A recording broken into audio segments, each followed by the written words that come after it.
Chanel Jackson had everything people dream of: money, a big house, a successful husband. But none of it made her happy. At 23, she found herself married to Daryl, a businessman 12 years older than her. Life was supposed to be exciting and full of love, but instead it felt cold and empty. Daryl provided everything material she could ever want, but that wasn't enough. Chanel felt trapped, like she was living someone else's life. She used to have dreams. She wanted to be an artist, but those dreams disappeared the moment she got married. Now, instead of painting, she spends her days going to events, making small talk with people she barely knows, and pretending that everything's fine. But deep down, she's miserable. There's no spark left in her marriage, no connection with Daryl. He's always busy with work, and when he is home, it's like they're strangers sharing the same space. Chanel feels stuck in a routine: wake up, smile, play the role of the perfect wife. But inside, she's restless, longing for something real. She looks out from her fancy house, wondering where things went wrong. The life she thought she wanted is now her prison, and the person she once was seems so far away. Every day feels the same, and Chanel knows something has to change. But what? That's the question she keeps asking herself, day after day, as she waits for something or someone to bring her back to life. Chanel and Daryl Jackson seemed like the perfect couple from the outside. Daryl, a successful businessman with a chain of restaurants, had built a life of luxury. Chanel, much younger, fit perfectly into the image of a successful man's wife. They lived in a beautiful two-story house in an upscale neighborhood, where everything looked flawless: the lawn, the house, even their relationship to the outside world. But beneath the surface, things were different. Daryl was always focused on his work, busy with meetings, deals, and plans for expansion. He had a way of making everything about business, even in their personal life. To him, life was about growth and success, and Chanel was just another part of the picture, a beautiful accessory to his world. She tried to play the part of the supportive wife, attending events and standing by his side, but there was no real closeness between them anymore. At 35, Daryl saw life through numbers and deals, while Chanel at 23 was starting to feel like a shadow of herself. She had given up so much when they got married: her dreams, her identity. Now, it was as if Daryl couldn't see her for who she really was anymore. He provided her with everything she needed, except the one thing that mattered most: emotional connection. Chanel's days were starting to blur together. Every morning felt the same, waking up in a house that looked more like a showpiece than a home. She had once dreamed of a life filled with creativity and passion, but now it seemed like all of that had been left behind. What happened to the girl who wanted to paint, to create something meaningful? Those dreams had faded, replaced by empty routines. Daryl's world of business and social events left no room for Chanel's passions. He wasn't a bad husband. He was generous, kind, and provided for her in every way, but he never really understood her. Whenever she brought up her desire to paint again, Daryl dismissed it as a hobby that didn't fit their lifestyle. To him, there were more important things like networking and growing his business. Chanel had learned to keep her thoughts to herself. But the longing inside her grew stronger with every passing day. She craved something real, something that made her feel alive again. The art supplies she had once loved were now collecting dust, tucked away in a corner of the house. Chanel often found herself thinking about those unfinished canvases, the colors she never got to use, and the ideas she had abandoned. It was a part of her that she desperately missed, but had no idea how to reclaim. One morning, while Chanel was out for a run to clear her head, she bumped into someone new. Wilfred Baker, her elderly neighbor, who had just moved in across the street, seemed different from anyone else in the neighborhood. He was in his early 70s, with kind eyes and a calm presence that immediately put Chanel at ease. Unlike the rushed conversations she usually had with people at events, talking to Wilfred felt natural. They exchanged a few polite words at first, but as the days went by, their conversations grew longer. Wilfred had lived a full life, having traveled the world, taught literature, and experienced things that fascinated Chanel. His stories about art, books, and faraway places sparked something inside her. It was as if she had found someone who could finally see her for more than just her role as Daryl's wife. Wilfred had a way of speaking that made Chanel feel understood. He wasn't wrapped up in the things that occupied everyone else in her life: money, status, appearances. Instead, he talked about the beauty of creativity, the importance of following one's passion. For the first time in a long time, Chanel found herself looking forward to these conversations. They reminded her of the person she used to be, and for the first time in years, she felt a flicker of hope. As the weeks went on, Chanel found herself running more often, just to have a chance to see Wilfred again. Their conversations had quickly become the highlight of her day. What started as brief chats turned into long discussions about art, life, and everything in between. Chanel felt something she hadn't experienced in a long time: real connection. With Wilfred, she didn't have to pretend. She didn't have to play the role of the perfect wife. Wilfred, despite his age, had an energy about him that drew her in. He encouraged her to talk about her old dreams, asking questions no one had asked her in years. He spoke to her as an equal, not just as someone's wife. Chanel hadn't realized how starved she was for this kind of attention, for someone to take an interest in her mind and soul rather than her appearance or social standing. Their bond grew deeper with each passing day. It wasn't physical, there were no romantic gestures, no crossing of lines, but emotionally, Chanel was drawn to Wilfred in a way she hadn't felt with anyone for a long time. He reminded her of the person she used to be, the one who had dreams beyond fancy dresses and charity events. With him, she felt alive again, even if it was just for a few moments during their stolen conversations. Chanel's growing connection with Wilfred left her torn. Every time she returned home after their conversations, she felt a wave of guilt wash over her. She wasn't doing anything wrong, at least not technically. There was no affair, no betrayal, yet it felt like something more was happening. With Wilfred, she had found what was missing in her life, but it came with a price. She couldn't shake the feeling that she was living two lives.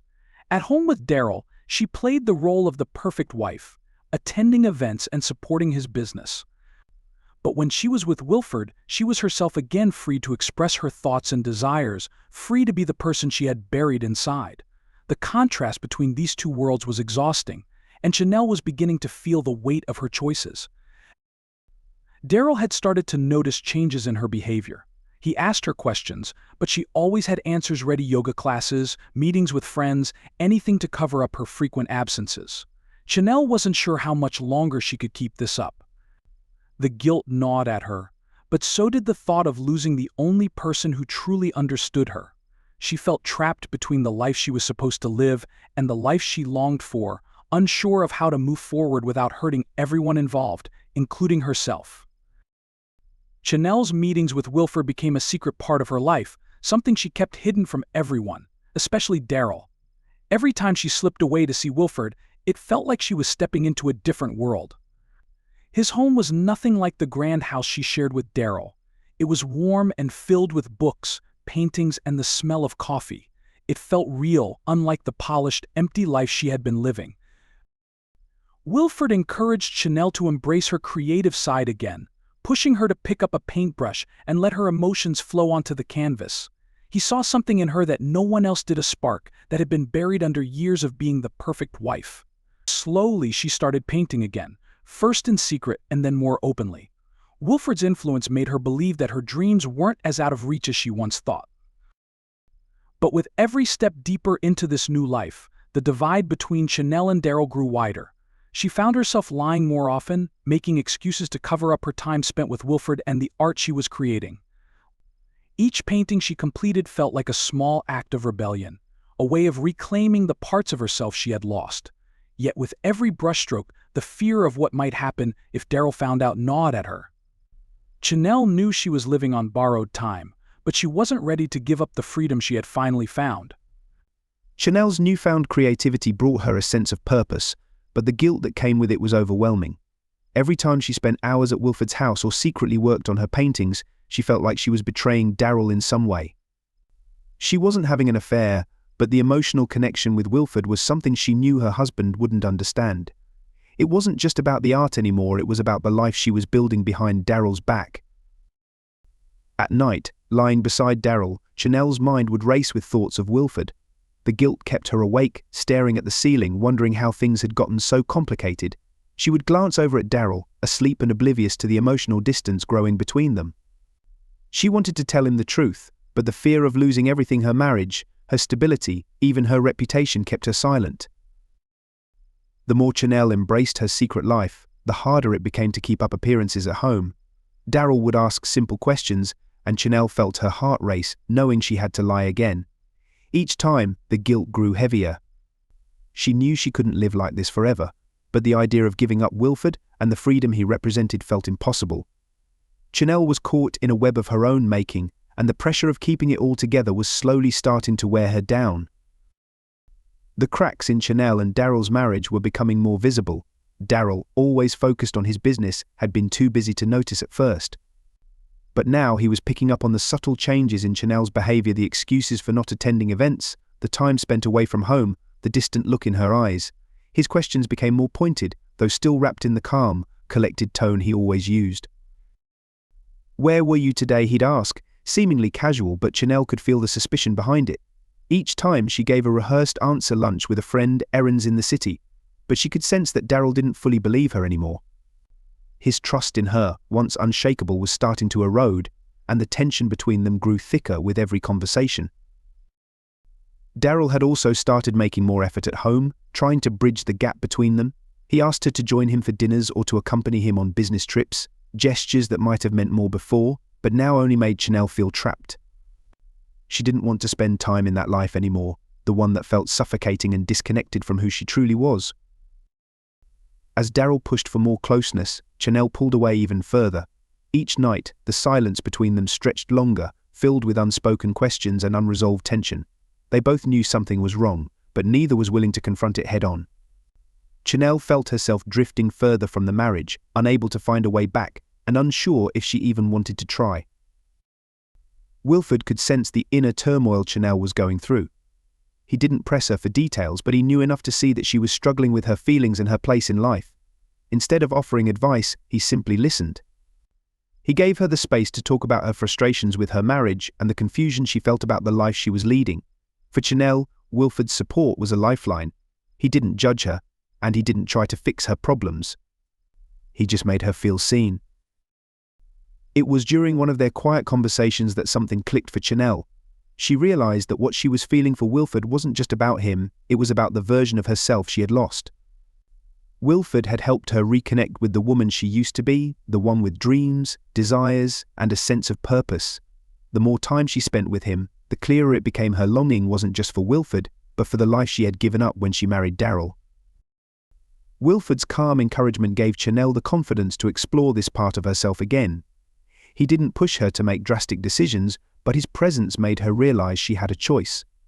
She didn't have to live the life that was expected of her.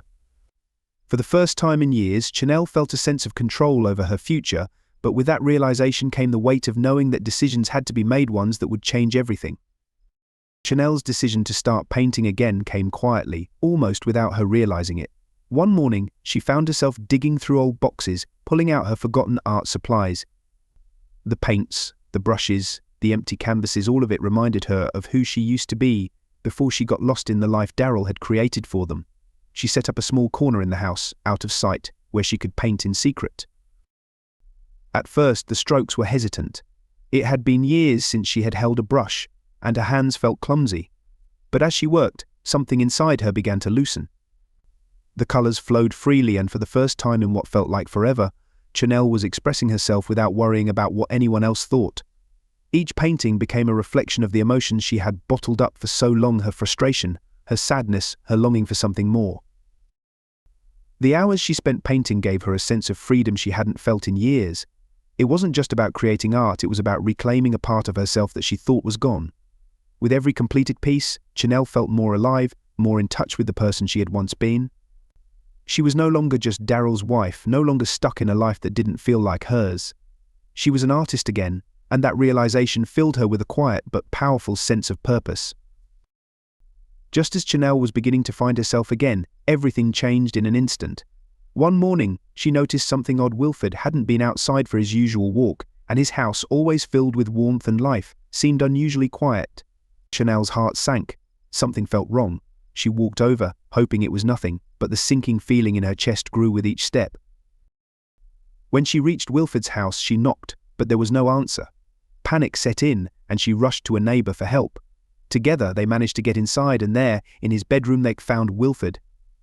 He had passed away during the night peacefully, but the shock hit Chanel hard. Wilford, the person who had been her escape, her mentor, her connection to the life she had longed for, was gone. Just like that.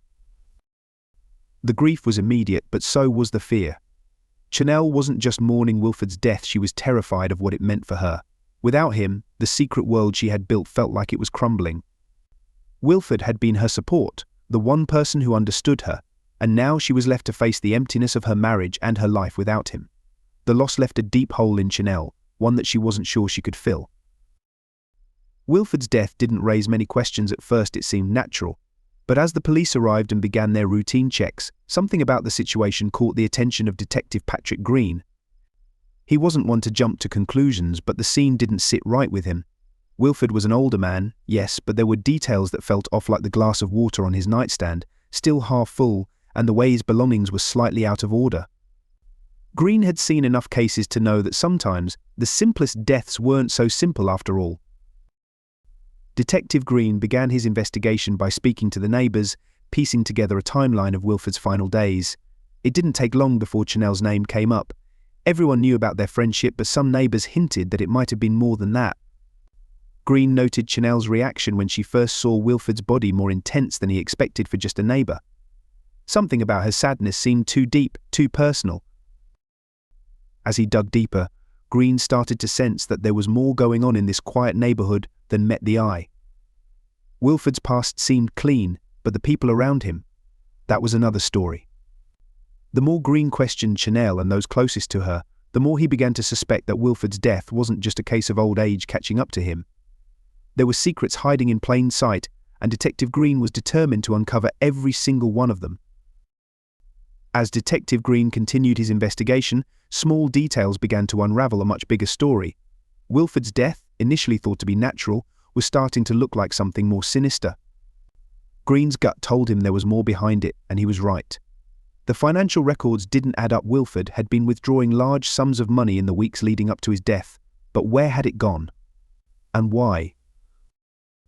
Green's focus shifted to Chanel. Her emotional reaction to Wilford's death seemed too strong for a casual friendship. When he pressed her in interviews, her stories didn't always line up, and there was something off about her body language. She was hiding something. It wasn't just the sadness of losing a neighbor, there was guilt, fear, and something deeper in her eyes. The breakthrough came when Green dug into Wilford's computer. His emails revealed a series of exchanges with an anonymous person, someone who was blackmailing him, and then it clicked. Chanel wasn't just a bystander in this. She had been wrapped up in something far more dangerous than she let on. It wasn't long before the pieces started falling into place: the secret meetings, the large cash withdrawals, the strange behavior from both Chanel and her husband Daryl. Green knew he was on the verge of uncovering the truth. Wilford's death wasn't an accident or just old age. Someone had a reason to get rid of him, and the trail was leading straight back to the Jackson household. Detective Green's investigation took a sharp turn when he started looking into Luke Wilson, a quiet neighbor who lived across the street from Wilford. Luke, a computer programmer, had always kept to himself, and no one really thought much of him. But Green's instincts told him to dig deeper. It was a hunch that paid off. Luke had been helping Wilford with some technical problems on his computer, and during one of those visits, he must have stumbled across the professor's private emails. Those emails between Wilford and his anonymous blackmailer held the key.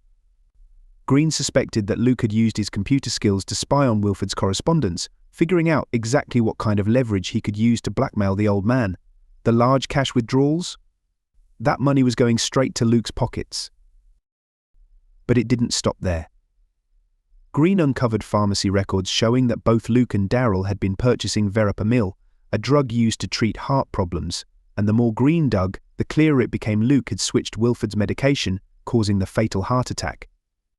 He knew Wilford's health issues and used it to his advantage, assuming it would all be written off as natural causes. It was a clean plan, almost too clean, but Luke hadn't counted on Green's persistence. When Green finally confronted him with the evidence: surveillance footage, financial records, and the pharmacy receipts, Luke crumbled. He confessed to the blackmail, the drug switch, and ultimately causing Wilford's death. His motive was greed, pure and simple. He wanted money, and when Wilford became a problem, Luke decided to remove him from the equation. The unraveling of his crime was the final piece in the puzzle, tying together the loose ends of a case that had started with so many unanswered questions. With Luke Wilson behind bars, the neighborhood was left to pick up the pieces. The truth of Wilford's death shook everyone, but for Chanel, the aftermath was particularly heavy. She hadn't directly caused Wilford's death, but her involvement with him, the lies and the emotional entanglement all weighed on her. She realized that while she didn't pull the trigger, her actions played a part in the tragedy. Daryl, shaken by everything that had happened, struggled to make sense of his wife's secret life. They both knew their marriage had been falling apart long before Wilford came into the picture, but this brought everything to the surface. For a while it seemed like their relationship wouldn't survive the fallout, but rather than walking away, they both agreed to try again. They started going to therapy, slowly working through the layers of resentment and guilt that had built up over the years. It wasn't easy, and the road ahead was uncertain, but for the first time in years, they were at least being honest with each other. Chanel, still grappling with her role in all of it, found a sense of redemption in her art.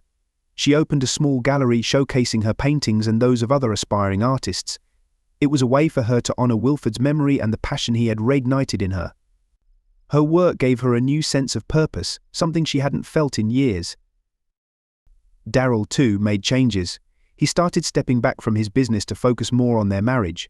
For years, his work had been everything, but losing Chanel had almost become a reality, and it made him reassess his priorities. The couple wasn't fully healed, but they were trying, and that was more than they had done in a long time. The neighborhood slowly returned to its quiet routine. Though the events surrounding Wilford's death left a permanent mark, people were more cautious, more aware that even the most peaceful places could hide dark secrets. And Detective Green? He moved on to his next case, but the memory of this one lingered. It was a reminder that sometimes the biggest mysteries aren't in the crime itself, but in the lives of those left behind.